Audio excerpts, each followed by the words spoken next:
বিপুল পয়সা, আপনি আমার চেয়ে ক টাকা বেশি পান মন্ত্রী হিসেবে, কাজী মাসুম আক্তার একজন প্রধান শিক্ষক, তাতে ক টাকা বেশি পেতে পারেন এটা বলুন আগে, 20,000 30,000 আর কিছু সুবিধা পাবেন, বডিগার্ড টডিগার্ড, গাড়ি টাড়ি বাড়ি টাড়ি সব পাবেন, এগুলো বাদ দিন, এগুলো তো পেয়ে গেছে, কিন্তু অ্যামুজমেন্ট পেয়ে গেলেন, টাকা ক টাকা বেশি পান। আচ্ছা আপনার এত বাড়ি গাড়ি হলো ক্ষেত্রে, আপনার মেয়ের বিয়েতে তো শুনলাম নাকি খুব কম খরচা হয়েছে, অত্যন্ত দারিদ্রতার সাথে বিয়েটা হয়েছে, পয়সা। আচ্ছা আপনি শুভেন্দু বাবুকে খুব গালাল দিচ্ছেন না, শুভেন্দুকে গালাল দিচ্ছেন কেন? তো আমি শুধু অপেক্ষায় আছি আপনি কবে একটা পতাকা কি বলে গেরুয়া পতাকা না বিজেপি, ওই পতাকা নিয়ে কবে শুভেন্দু বাবুর হাত ধরছেন, আমি এটা ভাবছি। আপনি কি হাত দেওয়ার জন্য তৈরি হচ্ছে? তৃণমূল কংগ্রেসে গেলে টাকা পয়সা পাওয়া গেলে খারাপ কি? টাকা তো হয়েছে, বিয়ে শাদিটা হয়ে যাবে, ছেলের টাকা নেই, ছেলে সৎ, বিয়ে হবে?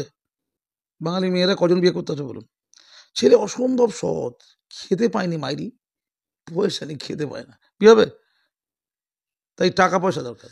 একটা সময় শিক্ষকদের বিয়ে হতো না, কলেজের বা স্কুলের শিক্ষকদের বিয়ে হতো না, এত কম মাইনে ছিল, সৎ ভালো ছেলে, মানে প্রেম টেম করলে চলে আসতো মেয়েটা, বাবা মারা ইচ্ছে করে বিয়ে দিতেন, খুব রেয়ার কেস ছিল, টাকা ছিল না, সৎ মহৎ হলে হয় না, টাকা হতে হয়। তো যদি তৃণমূলে গেলেই টাকা পাওয়া যায় তাহলে জীবন যেমন ধন্য, সব ভালো, অসুবিধা কী আছে, কোনো প্রবলেম নেই। তো আমি তো টাকার পাহাড় দেখতে পাচ্ছি, মানে ধরুন আপনার মধ্যে খুব ফ্রাস্ট্রেশন আছে, কী করে টাকা কামাবো, সামান্য 2-3 হাজার 4,000 টাকা বেশি কাজ পাচ্ছেন না, আপনি তৃণমূলের পার্টিতে ফুল টাইম হয়ে যান, আর ঠিক লাইন বাজিটা করতে হবে, কাকে ধরতে হবে, আপনার পয়সার কোনো সংকট নেই। আজকে গাছতলায় যারা বসে আছে তারা তো কেউ এমএসসি, এমকম, এমএ, পিএইচডি করা লোক, ছেলে মেয়ে। আচ্ছা বলুন তো, তারা গাছতলায়, আর 4-5 পাস বাকি বলটা কোটিপতি, সাইকেলটা কোটিপতি, শাহজাহানরা কোটিপতি, আরাবুল্লাহ কোটিপতি। আমি এই কয়েকজন নাম বলছি, এই নাম চর্চিত বলে বলছি। আপনি ছোট বড় মেজো নেতা, অঞ্চল পঞ্চায়েত উপপ্রধান, এগুলো তো হতে পারতো এই ছেলেগুলো, এরা গ্রামাঞ্চলে ওদের এলাকায় একটু চেষ্টা চরিত্র করলে কি উপপ্রধান বা পঞ্চায়েত মেম্বার হতে পারতো না? হতে পারতো। ওদের সার্টিফিকেট কি লাগতো তখন? চোর, গুন্ডা, মোস্তাদ, মিথ্যেবাদী, ফেরেববাজ, তোলাবাজ, এটা হতো ওদের সার্টিফিকেট। এইগুলো ওরা হতে পারেনি, খেতে পারিনি, ওদের বিয়ে হবে না। আর ওই যে তোলাবাজগুলোর জন্য মেয়ের বাবারা পাগলা হয়ে যায়, বাঙালি সমাজ পয়সা আছে তো। বলছে সাদা টাকা ক টাকা পায় পুলিশ, পুলিশের সাথে বিয়ে দেবে তো, সাদা টাকা ক টাকা পায়, কালো টাকারই তো আসল। সাদা টাকা কটা 1 লাখ টাকা পায়, কালো টাকা হচ্ছে 10 লাখ টাকা, এই কালো টাকা কত পায়, মানে পেছন ইনকামটা কত? তো যতগুলো ওই নেতা, আপনি কি সুজিত বসুর কথা বলছেন না? সুজিত বসু আচ্ছা কী কাজ করে সুজিত বসু?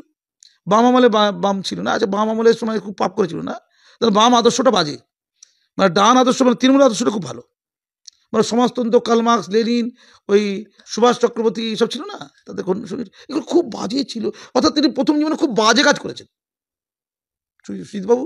প্রথম জীবনে আমরা জীবনযাপন খুব খারাপ ছিল না, আপনি আমার পাল্লায় কিন্তু পড়ে গেছেন, আমার র্যাডারে পড়ে গেছেন, সৌরভ গাঙ্গুলি 12টা বেজে গেছে, দাদাগিরির টিআরপি পড়ে গেছে, দেখেছেন দাদাগিরি টিআরপি কেন পড়ে গেছে, চলছে না, কাজী মাসুম আক্তার প্রযত্নে, আরও কেউ আছে, চালাকি দ্বারা মহৎ কর্ম হয় না সুজিতবাবু। আচ্ছা আপনি রোলের ব্যবসা করতেন না, আচ্ছা রোলের ব্যবসা থেকে এত পয়সা করি হয়, আপনাকে নথি নিয়ে গেছে না, আচ্ছা নথিগুলো এখন পরীক্ষা হয়নি, পরীক্ষা করে আদিবাসীতে করবে, আর ইডি সিবিআইকে কাজে আপনি সাহায্য করবেন, খুব ভালো তো, তাই একটু ম্যাডামকে বলুন না ইডি সিবিআইকে গালাগাল না দিতে। ইডি সিবিআই একটা স্বাধীন সংস্থা, হ্যাঁ হতে পারে ভারত সরকার সেই সংস্থার মাথায় থাকবে, তো কোনো না কোনো সরকার তো সংস্থার মাথায় থাকবে, যেমন সিআইডি রাজ্য সরকারের সংস্থার মাথায় আছে, সিআইডি কার মাথায় আছে, এই মাথায় কে আছে, রাজ্য সরকার আছে, এটি তো আমাদের দেশের নিয়ম। আপনি দেশের সবচেয়ে বেশি ভোট যারা পেয়েছে, জনাদেশ সর্বোচ্চ যারা দেশে পায় তারা রাষ্ট্র পরিচালনা করে, আপনি কি সেই জনাদেশকে অস্বীকার করতে পারেন? যদি সেই জনাদেশকে আপনি অস্বীকার করেন তাহলে রাজ্যে আপনার জনাদেশকে আপনি অস্বীকার করুন। পশ্চিমবঙ্গের তৃণমূল যে ক্ষমতা আছে জনাদেশের পরে আছে, সেই জনাদেশকে আপনি অস্বীকার করবেন না তো, তাহলে এখানে যখন করছেন না ওইটা কেন করছেন আপনি? তারা ইডি সিবিআই দপ্তরকে দেখবে, তারা ইসরোকে তো দেখছে, সবই তো দেখা, তারা রেলকে দেখছে, ভারতের রেলকে, তারা তো আপনার টাকা পয়সা না দিলে আপনি তো কানাকানি করছেন, বা তাদের তো ভূমিকা কিছু আছে, যে টাকা পয়সা তাদের কাছে আছে সেটা থেকে আপনি প্রাপ্য দাবি করছেন, তাদের তো অস্তিত্ব আছে কিছু নাকি, তবে তো দাবি করছেন নাকি? তো ইডি সিবিআইকে সুজিতবাবু শ্রদ্ধা ভক্তি করছে, অভিষেকবাবু করছে না কেন, মাননীয়ার এত ভক্তি কেন, একটু জানতে ইচ্ছা করছে। সুজিত বোস বিজেপি দলকেও শ্রদ্ধা করছেন, তার কারণ তিনি বলেছেন যে শুভেন্দু অধিকারীর মতো চোরকে বিজেপি দল কোনোদিন ঠাঁই দেবে না। ঠিকঠাক আমি একটা গন্ধ শুনতে পাচ্ছি, কিন্তু কিরকম গন্ধ, কিন্তু আপনার মাইক্রোফোনের মাধ্যমে আসছে দেখতে পাচ্ছি, মানে এটা গন্ধ, মানে পাল্টি ফাল্টি খাওয়ার গন্ধ আর কি। উনি কি আগামীতে সব্যসাচী বাবু হতে চলেছেন, রাজীব বন্দ্যোপাধ্যায় হতে চলেছেন, অর্জুন সিং হতে চলেছেন, না আরও সব সিং ফিং ঢিং ঢিং হতে চলেছেন, এটা গন্ধ পাচ্ছি।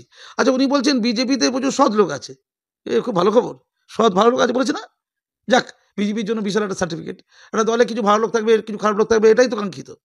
তাহলে বিজেপিতে বেশ কিছু ভালো লোক আছে, হ্যাঁ, থাকা উচিত তো। তাহলে একটু তালিকাটা দিলে ভালো হয় না? ওনার মনে কাকে, কাকে ভালো লাগে? অর্থাৎ এইটার মাধ্যমে একটা চালাকি আছে। কি চালাকি জানেন তো? চালাকিটা হচ্ছে শুভেন্দুর এবং তার বাইরে একটা লবি আছে বলে ওনার কাছে কেউ খবর দিয়েছে। তাই শুভেন্দুকে ছোট করার জন্য উক্ত লবিকে খুশি করার একটা চেষ্টা হলো। উক্ত লবি ভালো, মহৎ, সৎ। শুধু চোর হচ্ছে শুভেন্দু অ্যান্ড দ্যার লবি। মানে এটা বলতে চাইলেন কিন্তু। আপনি খুব ঠান্ডা মাথায় পলিটিক্সটা বুঝুন। আচ্ছা আমি একটা কথা বলি, বিজেপিতে ভালো লোক আছে, আমি নিশ্চিত জানি ভালো লোক আছে, সৎ লোক আছে। আচ্ছা তৃণমূলে কিছু সৎ লোকের নাম বলুন তো, পরীক্ষায় প্রার্থনীয়। তৃণমূলের 10টা লোকের নাম বলুন যারা সৎ, একটু বলুন প্লিজ। তৃণমূলের 10টা সৎ লোকের নাম বলুন। হ্যাঁ, মাননীয়া থেকে শুরু করুন। আপনি মাননীয়াকে বলুন, মাননীয়া একেবারে সৎ বলুন, প্রমাণ করে দিন, মানে একেবারে সৎ। শুধু সুজিত বসুকে বলবো আপনার পয়সা করি এত হলো কোথেকে? আমার আর কিছু জিজ্ঞাসা নেই। এত বিপুল পয়সা আপনি আমার চেয়ে ক টাকা বেশি পান? মন্ত্রী হিসেবে কাজী মাসুম আক্তার একজন প্রধান শিক্ষক, তাতে ক টাকা বেশি পেতে পারেন এটা বলুন আগে? 20,000 30,000 আর কিছু সুবিধা পাবেন, বডিগার্ড টডিগার্ড, গাড়ি টাড়ি বাড়ি টাড়ি সব পাবেন, এগুলো বাদ দিন। এগুলো তো পেয়ে গেছে, এগুলো তো অ্যামুজমেন্ট পেয়ে গেলেন। টাকা ক টাকা বেশি পান? আচ্ছা আপনার এত বাড়ি গাড়ি হলো ক্ষেত্রে, আপনার মেয়ের বিয়েতে তো শুনলাম নাকি খুব কম খরচা হয়েছে, অত্যন্ত দারিদ্রতার সাথে বিয়েটা হয়েছে, পয়সা করে নেই তো। তো আচ্ছা আপনি শুভেন্দু বাবুকে খুব গালাল দিচ্ছেন না? আর শুভেন্দুকে গালাল দিচ্ছেন কেন? তো শুভেন্দু বাবু নাকি শুনলাম নাকি কাপড় চোপড় ছাড়লে নাকি সব টাকা টাকা উড়ে। শুভেন্দু কাপড় চোপড় সাদা পাঞ্জাবিটা ঝাড়বে আর কোটিটা উড়ে চলে যাবে। আর শুভেন্দু এত পেলো কোথেকে? শুভেন্দু বাবুর বিরুদ্ধে তো কেউ অভিযোগ করেনি যে বিজেপিতে সে চুরি করেছে। ভালো করে বুঝুন, বিজেপি দলের তার বিরোধী লবির, আমি তো লবি বলছি না, আমি তো লবি টবি মানি না, আছে বলে আমি জানি না, আপনাদের কাছে আছে। কেউ তো দাবি করেনি শুভেন্দু এখানে বসে চুরি করছে, বলেনি। 1 2 বিজেপির বিরুদ্ধে একটা বিজেপি বাঁচাও কমিটি আছে, সে তারাও কেউ বলছে না যে শুভেন্দু অধিকারী চুরি করছে। তা শুভেন্দুর বিরুদ্ধে যে চৌর্যবৃত্তির অভিযোগ উঠছে সেটা তো তৃণমূল আমলের। আপনি তো বলছেন যে তৃণমূল আমলে প্রচুর চুরি করছে, আর শুভেন্দু চুরি করছিল, ধরুন মন দিয়ে শুভেন্দু চুরি করছে, আর আপনি কি মন দিয়ে দেখছিলেন? আপনি তো নেতা ছিলেন, বিখ্যাত ছিলেন, মন্ত্রী ছিলেন, নেতা ছিলেন, এমএলএ ছিলেন, আপনি কি মন দিয়ে আমি বাবা দেখিয়ে যাই ইল্লাল্লাহ ইল্লাল্লাহ হয়ে যাক, চুরি হয়ে যাক, আপনি দেখছিলেন নাকি? চুরি হয়ে যাক, ইনশাল্লাহ ইল্লাল্লাহ চুরি হয়ে যাক, দাঁড়িয়ে দিই তো আপনারা, যা দাঁড়িয়ে তার দাঁড়িয়ে করে। আপনি কেন চুপ ছিলেন তখন বলুন তো? যখন শুভেন্দু অধিকারী চুরি করছিলেন আমি দেখতে পাচ্ছিলেন আপনার দলে থেকে, তখন আপনি কেন চুপ ছিলেন? উত্তর দিন আমাকে। তাহলে অন্যায় যে করে, অন্যায় যে সরে, দুটি সমান অপরাধ, তাহলে আপনি অপরাধী, আপনাকে এর জন্য ইডি দেখা দরকার। শুভেন্দু অধিকারী চুরি করছিল যখন আপনি নীরব ছিলেন, শুধু এই অপরাধ